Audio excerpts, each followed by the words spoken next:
Hi guys, Cargrash here, and today I'm bringing you back to Construct Classic. I know I said I was going to start working on Click Team Fusion and learning how to use that so I could teach you guys how to use that. And that's not been worked on, unfortunately, and I haven't loaded it up in a while, but I have felt the want to create.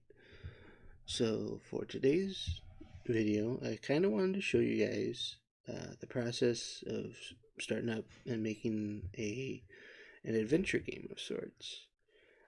Some key features you might need to add, some ways to have the character interact with the world, stuff like that. That way, if you wanted to make your own, you could have at it.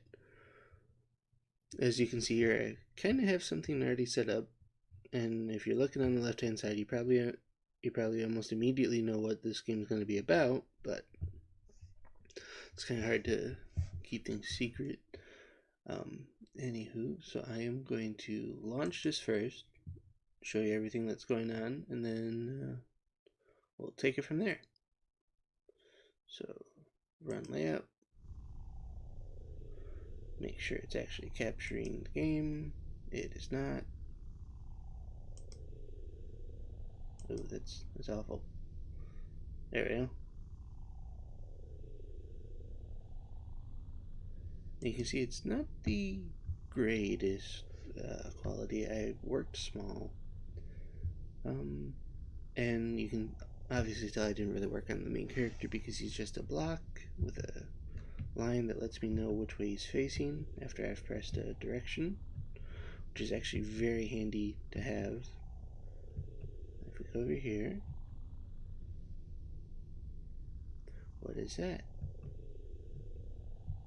See Freddy here, and he's actually a solid object, so you don't accidentally walk through him. But then spacebar,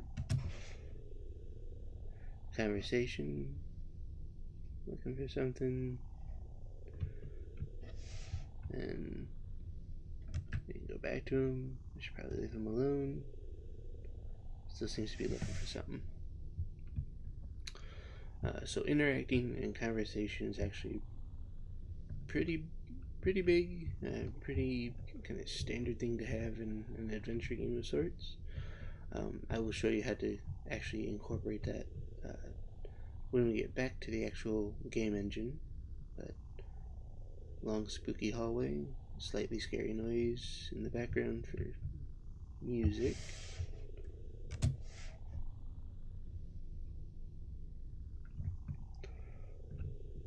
Now originally I did have the key just kind of spawn in, but that wouldn't kind of force interaction, and I wanted to kind of force people to chat with the animatronics a little bit. You see here, it's Tux. And another thing to note is I know people probably want full body sprites. I know I want full body sprites, but when you're starting up and kind of testing things out and seeing if the engine's right for you, I would highly recommend uh, making kind of playtest sprites, kind of like what the main character is. It's just a block of color, maybe an indicator of which way it's pointing, and then go from there. The only reason I have like the slightly fancy pixel arted character heads is because I was interested in trying pixel art, and that's what came of it. Anywho,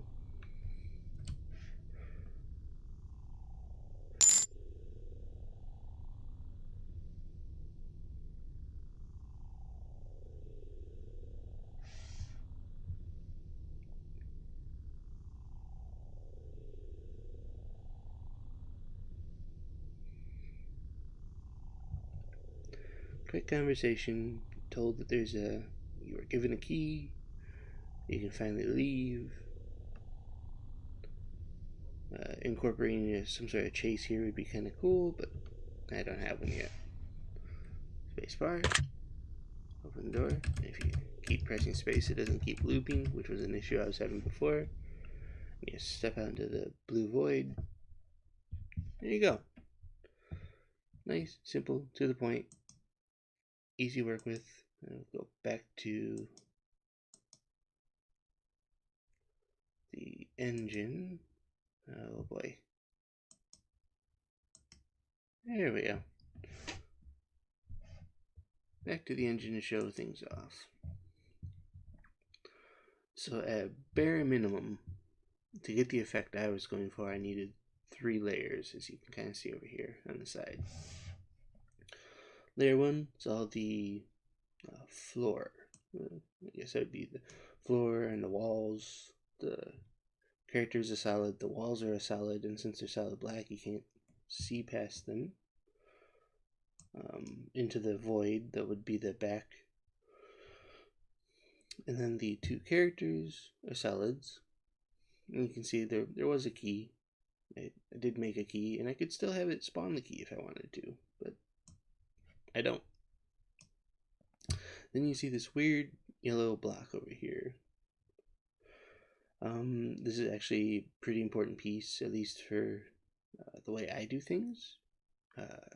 You guys could maybe find a way to do things a different way, but that's how I go. Layer 2, you can see, is kind of darkened. That's because it's the darkness layer. Literally the only reason for this layer is to darken the layer, and then you add the multiply effect, and that's how the lights work in this engine. You can see the light is actually sitting here, and when we start the game, it actually hops onto the character and gets pinned there, and then that gives us the light effect. Anyone who's messed around with the multiply and additive layers in Photoshop will kind of understand this already. You're multiplying the light to the darkness, or darkness to the light. That's what you get this nice gradient effect with. But we want to see the level, so then layer 3 is quite simply just this. I know it's very hard to see at the moment, but you can see that this is the bounding box that they start you off with. Let's see here, can we? Yeah, there we go. See a nice little bounding box, and that is the screen that the player is going to be seeing at all times. So if you're wanting to make a kind of a UI or at least a text bit here, you'll need to find this box, and they make it every time you start up the engine and you make when you make a new application, it'll make this little kind of bounding box, and that lets you kind of know your character, who, if you're going to center on a character, they're going to be right in the center, and this is where you would kind of build your HUD for stuff. But we don't have a HUD, we just have conversation box. To do that, you have to set the scroll rate to 0, so it doesn't scroll anywhere, it just stays where it is on the screen, or it stays where it is within the box. And you can see I have 2 text fields, a name text, a text kind of body, then a picture. I call it face, and this face actually has all the different character faces in it, so that way they can all have conversation with you. And you, of course. No, we're not going to change it. And let's go back to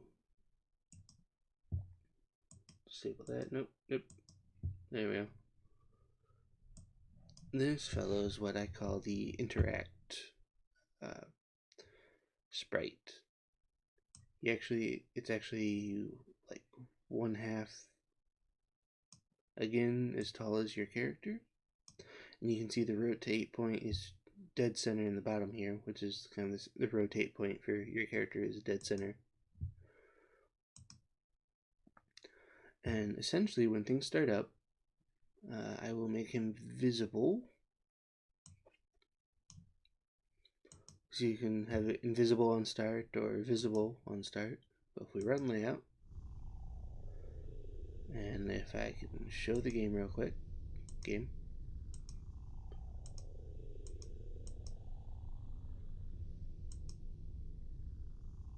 There we go. You can see it kind of points in whatever direction I end up pointing in, which is kind of how I interact with things. So we got that. I'm gonna exit, go back to the program. Now, how does all this work? You're probably asking. This is where all the events are. Always, at every tick, light is set to the player's location, interact is set to the player's location, and interact is set to the angle that the player icon is. So that way, if I did want to do like the 8-degree turn, I could have it aim in the same directions to interact with things. Interactions are pretty straightforward. I did have to add a anti-spam variable to the character, so that way you can just keep pressing space and reactivating conversations. But then on key space pressed, if there's nothing happens. And this is where having these sub events are so handy, because this activates every time and does nothing unless if Freddy's value of talk is equal to 0 and interact is over the interact object is overlapping Freddy, it starts a conversation. It sets up the conversation, then it sets the layer 3 to visible. We have a time delay. You could put you could have it wait until a button is pressed. The only problem with that is that since I only have spacebar to interact with things, and there's this anti-spam here to keep you from pressing spacebar, I don't know how well that would work. I have to fiddle around with that. But anyway, I have a delay at the moment. And then it sets it to your character, sets face to Freddy, sets the text to Freddy, then it sets his conversation. This is all happening within seconds. So, not seconds, milliseconds. So it's almost imperceptible that this change happened. Then another delay sets layer 3 to invisible, so that way the conversation box goes away. Sets his variable, so that way he says something different. And then I make sure it sets the nameplate and the face to you again for the next interaction. There's probably some ways to kind of make this a little smoother. Maybe having something when layer 3 disappears, it changes its back. But for right now, it works. Interact with the door, and if you don't have a key is equal to 0. Tells you there's a problem. Swaps out Freddy for Tux. Destroys the 2 little light dots that we saw him create.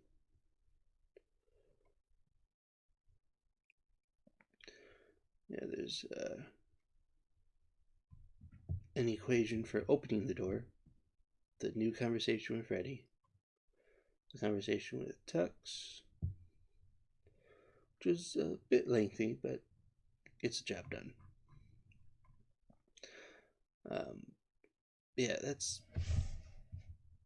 is a real basic conversation. If you wanted something with like branching dialogue and stuff like that, you're gonna have to fiddle around with this a bit more, make some more buttons, make some more variables. Right now, this is for like a super linear adventure game.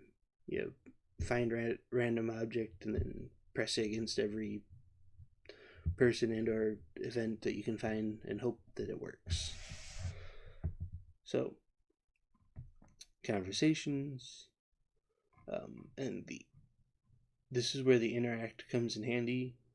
Whenever you're needing to see if something is interactable, that is essentially your overlap. The thing you need to have overlap to have anything do anything or see that your character is next to it. This is the event that started his lights glowing when the light, which is the light that your character holds, overlaps with Freddy. Changes its value on Freddy, so it sets his animation to be alert. Because if you notice, I don't know if you can, but there aren't any there are no dots in his eyes, and I was going to have him deactivated until you interact with him the first time, but that went out the window. This also spawns in 2 mini lights, so he's actually got 2 piercing white eyes through the darkness. You're kind of your person saying, "What is that?"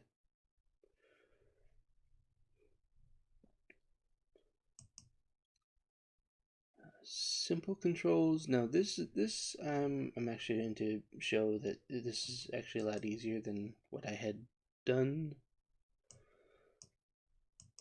Because for the longest time I was kind of fighting with this. Let's get to the animator.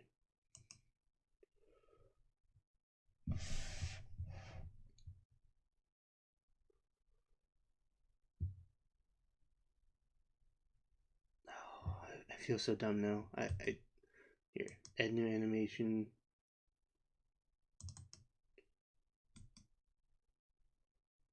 No, it's not new animation. Go away. Be gone. It's new angle. Add a new angle. You see, these are all points. If I really wanted to make this simple on myself, I would have shifted this to the right. I've turned it to the right. This is angled down.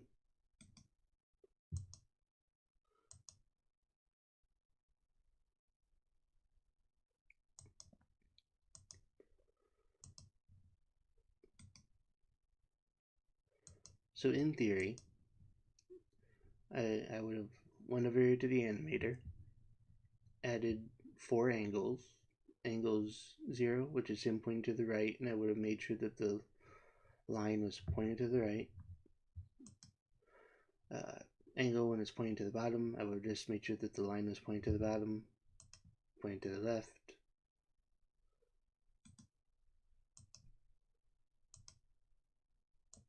And pointed up. Make sure the line was pointed up. This, what's here, should be in here. And then he would have done it. He would have done all of his turns automatically instead of me having to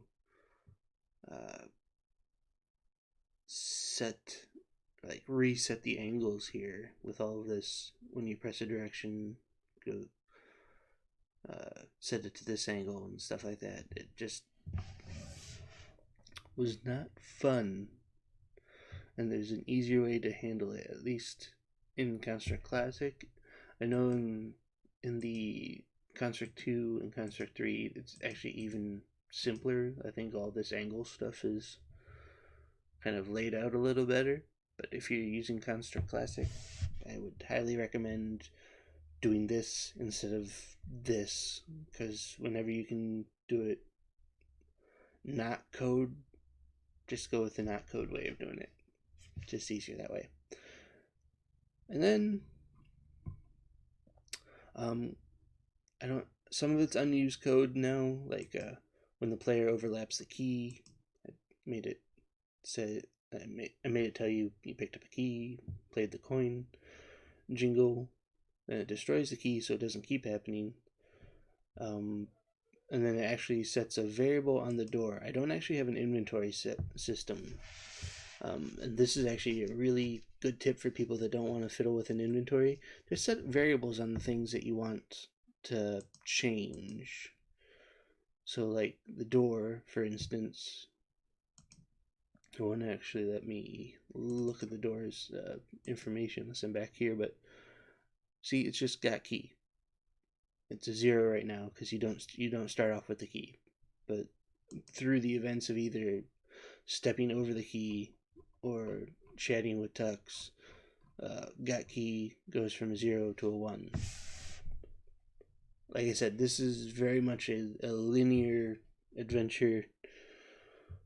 Like if you need your character to pick up a bucket of water and to put out maybe a fire or something, just put a variable on the fire that says whether or not you have the bucket, instead of having to worry about all sorts of inventory related issues like making an inventory and having the character select which item they want to use.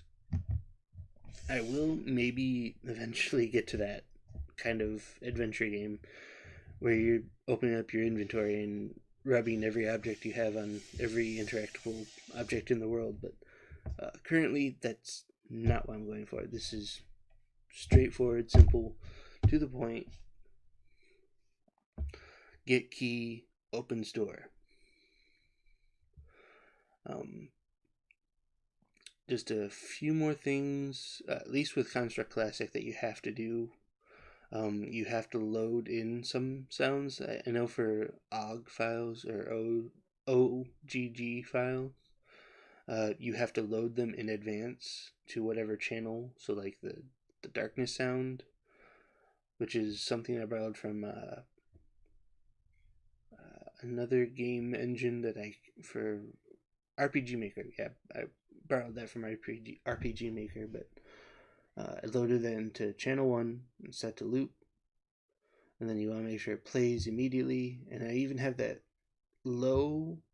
If I set the minus decibels any lower, it becomes inaudible, so I don't know how to make it any quieter for just background noise. I'm sure someone in the comments will tell me. Then you just gotta set everything up. Your start of layout should be the kind of initializing of everything. And then I have a really simple if layer 3 is visible, which means conversations happening. Deactivate movement so people aren't walking around while conversations happening, and set the anti-spam to 1, so that way, like, you used to be able to walk up to the door and repeatedly hit space and keep hearing the key jingle sound, which was not good. And then whenever layer 3 becomes invisible, it's not visible anymore. That's what this whole symbol is not layer 3 visible. Then you can move the player and you can interact with things again. I know it's been a lot of kind of talky, rambly bits, but it's kind of simple once you get your head around the fact that that all your interactions are so kind of easy to make. At least the way I do it. I thought that was kind of ingenious to make the whole interact box, but maybe somebody's figured out a way for it to just know when your character's bumped up against something, and if that works for you, great. For people that are kind of new to this, I would highly recommend figuring out what the size of your character is going to be. For me, I think these are all 64 by 64. Yeah. Really simple sprites. So I just made this 96 height, so it's half as big again. So that way, when I run up against Freddy or whatever, this is overlapped to it, and the game knows that I'm trying to interact with him when I hit the space button. And then the great thing is you can just make it invisible. Nobody will ever know, because it's nice that way. I would also recommend, if you're using Construct Classic, to if you're ever working on a layout like this and things are very precise, like the size of the character or whatever, you want to make sure your grid is working and snap things to movement. So that way, if you place something, it's on a designated grid and you don't have to try and guesstimate and get things just right, because what can happen, and I've done this before, is that I was not snapping to grid, and I would move this character and he'd be like this. Obviously it won't let me do it now because I'm snapping to grid, but he'd be like right here in like the center or something, or be off by a few pixels, and he'd either end up getting stuck in the wall because his, you can see that down there in the dark blue line, that a little bit of him is stuck in the wall, and then he wouldn't move because he was stuck, because he was, you know, overlapped with a wall. Or he'd be like this and be completely off, and he would like stop like here instead of actually moving all the way to the wall. So just as a heads up, if you're going to be toying around with any of this stuff, grid snapping, or snapping things to a grid, is highly recommended, especially for first kind of beginners. If your whole game is going to be about physics and things bouncing off each other at weird angles and whatnot, probably don't have to worry about it. But once again, this is for adventure game. One more thing, it's like I was talking about, was the center view on view. Whatever is going to be your main character, you want to make sure that is selected, so that way you can follow him. That's how we were able to walk down the long creepy hallway and then walk back and still see our character. Yeah, pretty simple, straightforward, and of course once you get to the door would destroy itself. I don't actually have a door opening animation, and I didn't have a way of making the door kind of sit here along the side and have your character walk past it. At least not yet. I'll probably figure that out soon enough. But underneath is a blue box, and I just have it set to whenever the player overlaps the exit, we get that end screen where it says "Thank you for playing," and it's a demo. So yeah, really simple, straightforward. I don't really think I have much more to add to that. I would like, if you guys are working on projects like that, let me know down in the comments. And I hope this was at least slightly informative. I know I kind of ramble a lot. I am trying to get better at kind of helping and kind of teaching what little I know, in the hopes that somebody will benefit from it and maybe be able to, you know, be the next big game developer somewhere down the line. But yeah, that's it for this. I do intend to get back into creating a game, not specifically this one. And the one in question will be more of an adventure style game, so I will keep you posted if I find any better ways of doing things, kind of like how I did with the whole animation thing over here, having the different default animations. If I find any information like that that's useful for Construct Classic, I will let you know. Anyway, thank you guys for watching. Hope you enjoyed the video, and I'll see you all again next time. Goodbye.